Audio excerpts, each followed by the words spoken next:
નમસ્તે દર્શક મિત્રો, હું છું અરવિંદ સ્વામી અને આપ જોઈ રહ્યા છો કાન ખોલ કે સ્વામી ન્યૂઝ ચેનલ. એપિસોડમાં આપણે વાત કરીશું હોળી ધૂળેટીની પર્વની ઉજવણી વિશે. આજે હોળી છે અને આવતીકાલે ધૂળેટી છે. આ બંને તહેવાર સમગ્ર ઉત્તર ભારતમાં ખૂબ ધામધૂમથી ઉજવાય છે. ખૂબ ધામધૂમથી.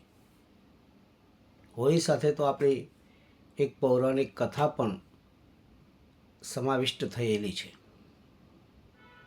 હોલિકા દહન એ નામનો એક કાર્યક્રમ નાના નાના ગામડાથી માંડીને મોટા મોટા શહેરોમાં યોજાય છે. આજે હોલિકાનું દહન કરવામાં આવશે અને રાત્રે હોળી પ્રગટાવવામાં આવશે. બધા લોકો એના દર્શન માટે જશે. જેનાથી આ વર્ષે દીકરો અવતર્યો હોય એમને એમના મા બાપ અને એના સગા સંબંધીઓ છે એ હોળીના દર્શન કરાવવા માટે એમને હોળી જ્યાં પ્રગટાવી હોય છે એ નજીકના સ્થળ ઉપર એને લઈ જતા હોય છે. ગામડાની ભાષામાં એને ગીમ એવો શબ્દ વાપરવામાં આવે છે. હોળી આપણે ત્યાં ખૂબ જાણીતો અને બાળકોને સૌથી પ્રિય તહેવાર છે, કારણ કે બીજા દિવસે ધૂળેટી હોય છે. ધૂળેટી એટલે એકબીજા ઉપર રંગ છાંટવાનો દિવસ.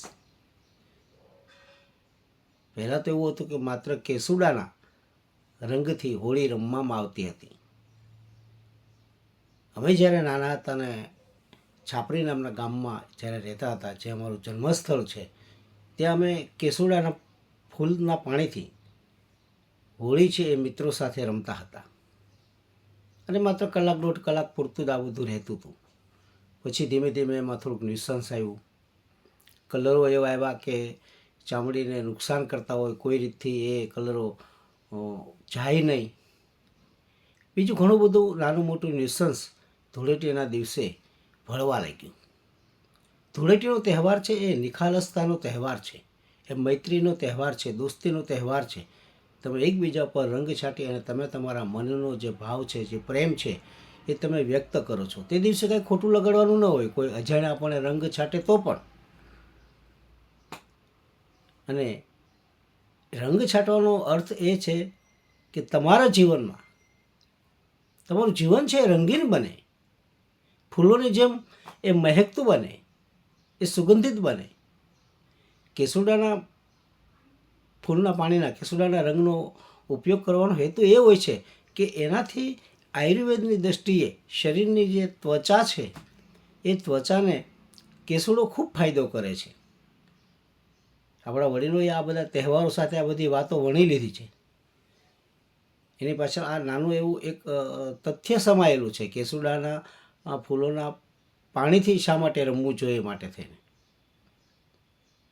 અને ધૂળેટીના તહેવારના દિવસે સૌ મિત્રો, સગા સંબંધીઓ, જેને ગમે છે ને જેને એકબીજાને અનુકૂળ છે એવા લોકો રંગોનો ઉપયોગ કરતા હોય છે એકબીજા ઉપર છાંટવા માટે થઈને. આમ સામાન્ય પબ્લિકને કોઈ હેરાનગતિ ક્યારે હોતી નથી. પરંતુ હવેના આપણા બધા તહેવારોમાં એક નાનકડું ન્યુસન્સ ઘૂસતું જાય છે અને એ છે નશો કરવાનો. ઉત્તરાયણ હોય, દિવાળી હોય કે ધૂળેટી હોય, સાહેબ યુવાનોમાં નશો કરવાનું એક જે ક્રેઝ છે એ બહુ ખતરનાક છે. દરિયાકાંઠાના વિસ્તારોમાં તો હોળી બહુ સારીથી ઉજવાય છે. આદિવાસીઓમાં તો એ દિવાળી કરતાં પણ એને વિશેષ મહત્ત્વ છે. તમે જુઓ, આપણે ત્યાં જે આદિવાસી વિસ્તારના લોકો, અહીંયા શ્રમિકો જે છે એ બધા દિવાળીમાં 8 દિવસ 10 દિવસ જતા રહે છે. બિહાર, ઉત્તર પ્રદેશ, રાજસ્થાનમાં તો હોળીનું ગુજરાત કરતાં પણ બહુ વધુ મહત્ત્વ છે.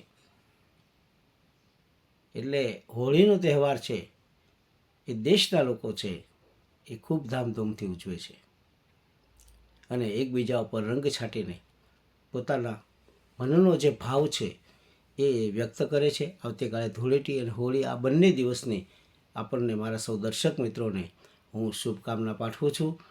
અસ્તુ. મારો એપિસોડ ગમ્યો હોય તો લાઈક કરજો, શેર કરજો, સબસ્ક્રાઈબ કરજો અને બેલ આઇકોનનું બટન દબાવજો.